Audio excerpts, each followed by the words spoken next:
नमस्कार दोस्तों, स्वागत है आपका डेली न्यूज़ एनालिसिस में।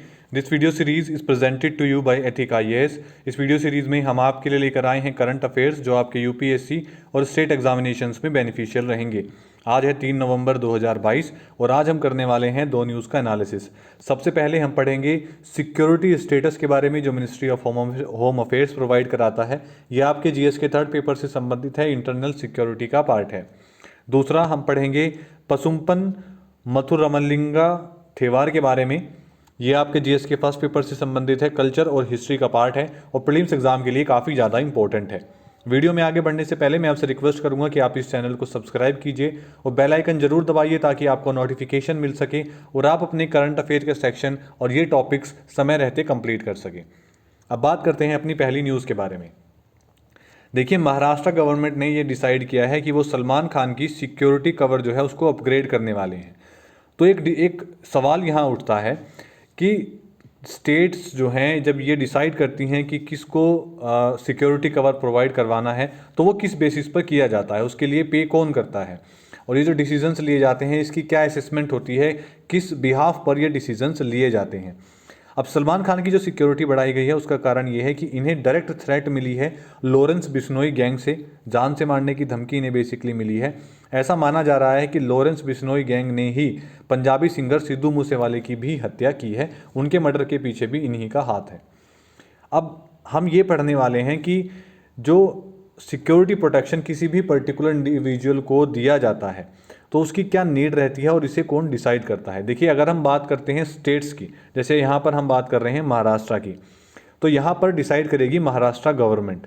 लेकिन अगर किसी को सेंट्रल गवर्नमेंट ये सिक्योरिटी कवर प्रोवाइड करवाती है तो उसका डिसीजन लेती है मिनिस्ट्री ऑफ होम अफेयर्स। जब हम बात करते हैं कि जब ये डिसीजन लिया जाता है, ये किस बेसिस पर लिया जाता है, तो उसकी एक असेसमेंट रहती है। वो असेसमेंट होती है उस बेसिस पर जो इनपुट्स मिलते हैं इन एजेंसीज को इंटेलिजेंस एजेंसीज के थ्रू।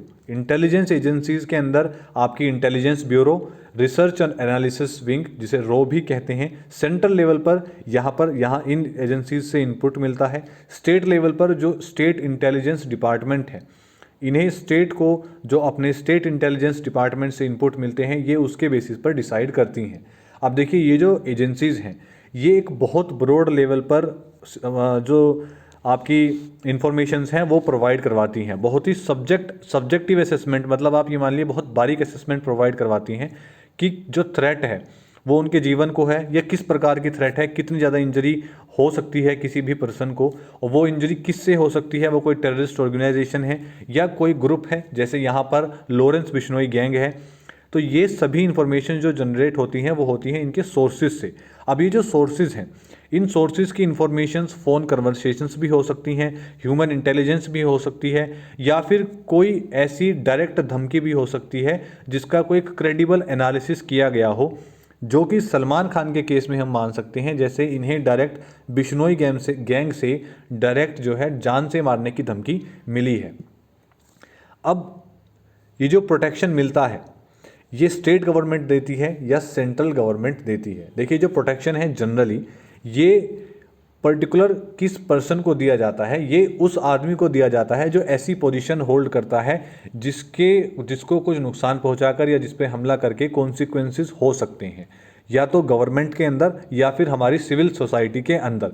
जो भी लोग अपनी ऐसी पोजीशन होल्ड रखते हैं जिन्हें हम नॉर्मल भाषा में वीआईपी लोग कहते हैं, तो इस सिक्योरिटी को हम कहते हैं वीआईपी सिक्योरिटी। जो हाई गवर्नमेंट ऑफिशियल्स हैं उन्हें ऑटोमेटिकली ये प्रोटेक्शंस प्रोवाइड रहती है क्योंकि वो एक ऐसी पोजीशन होल्ड करते हैं कि उन्हें ये प्रोटेक्शन, ये सिक्योरिटी प्रोवाइड करवाना सरकार की मजबूरी होती है क्योंकि वो इतनी बड़ी पोजीशंस पर हैं। जब सेंटर ये प्रोटेक्शन प्रोवाइड करवाता है इंडिविजुअली, मतलब सेंटर जब इस तरीके की प्रोटेक्शन देता है तो ये देता है सिर्फ बहुत ज़्यादा इम्पोर्टेंट लोगों को जिनका जीवन ये मान लीजिए कि खतरे में है।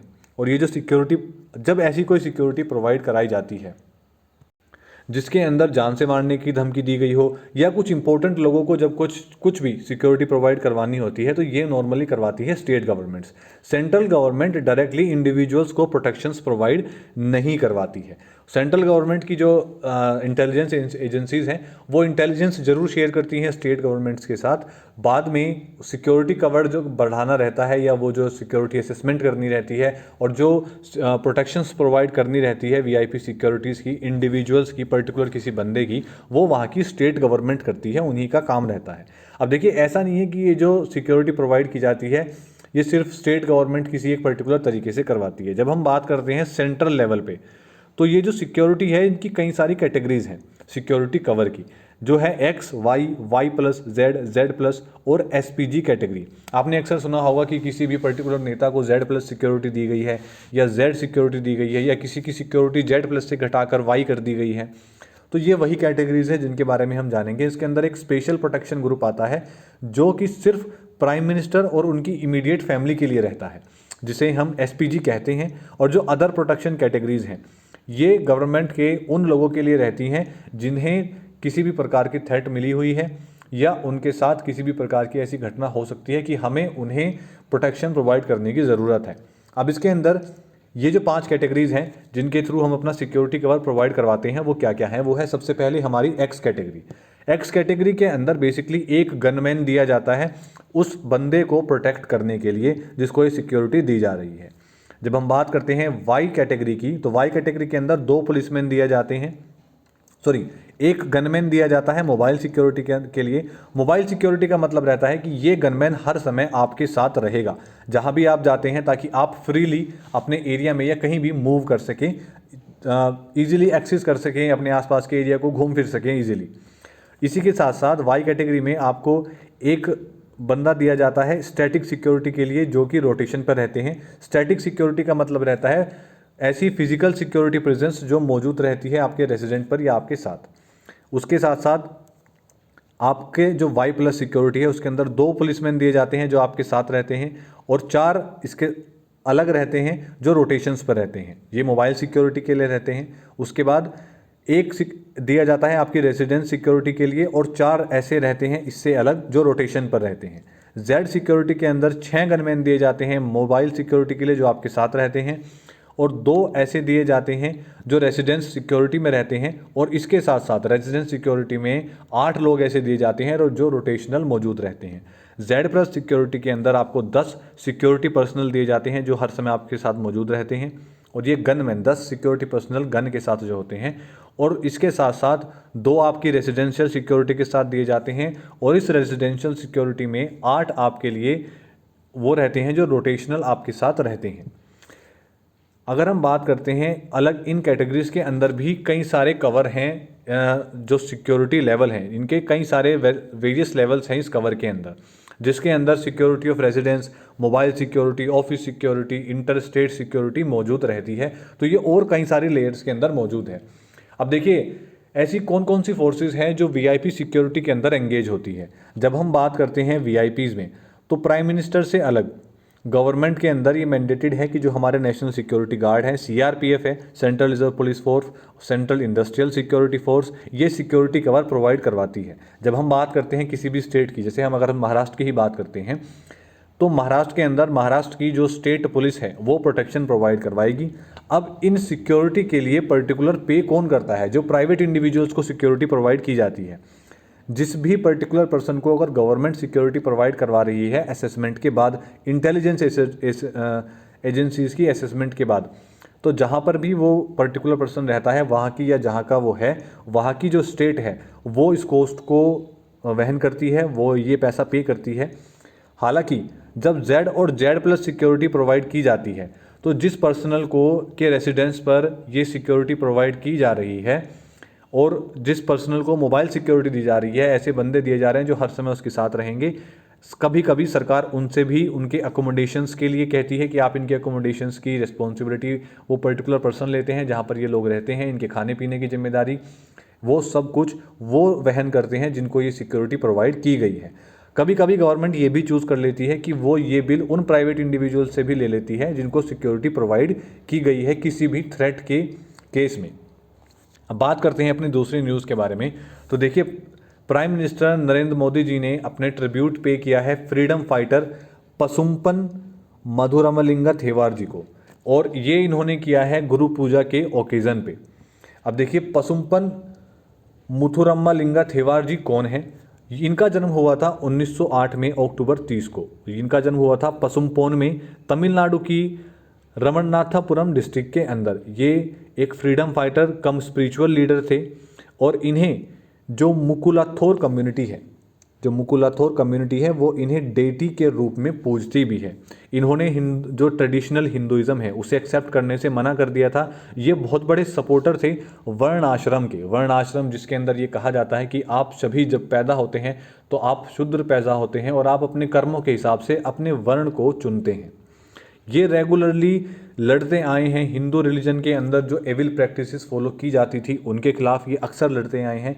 इन्होंने 1927 में जो कांग्रेस सेशन हुआ था, देखिए जब ये मात्र 19 साल के थे उस समय इन्होंने as a full time member Congress party को ज्वाइन कर लिया था, और एज अ वॉलंटियर ये 1927 में हुए कांग्रेस के सेशन को जो मद्रास में हुआ था उन्होंने एज अ वॉलंटियर इसे अटेंड भी किया था। ये नेताजी के बहुत बड़े सहयोगी रहे हैं, बहुत नज़दीकी रही हैं नेताजी के ये, और इन्हें 3 बार ऑल इंडिया फॉरवर्ड ब्लॉक का नेशनल पार्लियामेंट कॉन्स्टिट्यूंसी में इलेक्ट किया गया था। ये सपोर्टर थे।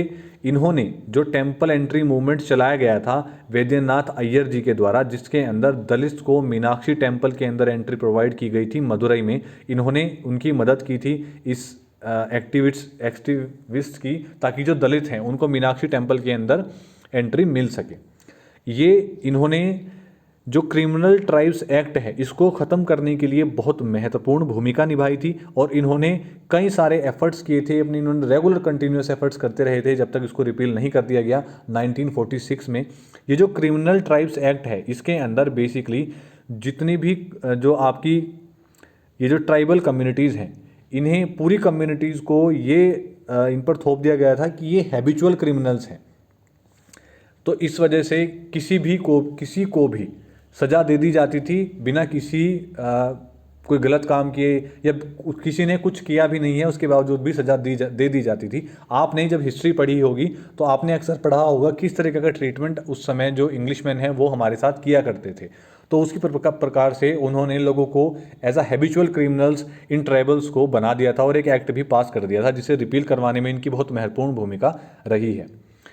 तो आज के लिए सिर्फ इतना ही। वीडियो आपको कैसे लगी इसके बारे में कमेंट डाउन ज़रूर कीजिएगा। अगर आपके कोई सजेशंस हैं या अगर आप किसी टॉपिक के बारे में कोई क्लैरिटी वीडियो चाहते हैं तो उसके बारे में भी आप हमें बता सकते हैं। वीडियो को लाइक कीजिए, शेयर कीजिए, चैनल को सब्सक्राइब कीजिए। आगे भी आपको बहुत एथनिक और बिल्कुल आप ये मानिए कि रॉ मटेरियल में आपको करंट अफेयर्स मिलते रहेंगे जो बिल्कुल आपके एग्ज़ाम पॉइंट ऑफ व्यू से इंपॉर्टेंट है। और ये इन्फॉर्मेशन जो आपको दी जा रही है, जो करंट अफेयर्स आपको प्रोवाइड किए जा रहे हैं, इसके अंदर आपको कोई भी इन्फॉर्मेशन ऐसी नहीं रहेगी जो आपके एग्ज़ाम से इररिलेवेंट हो। यहाँ पर सभी चीज़ें वो पढ़ाई जा रही हैं जो आपके एग्ज़ाम्स में पूछी जा सकती हैं, और जिसके अंदर आपको एक डिटेल्ड एनालिसिस मिल सके ताकि आपको उसे याद रखने में भी कोई समस्या ना हो। धन्यवाद।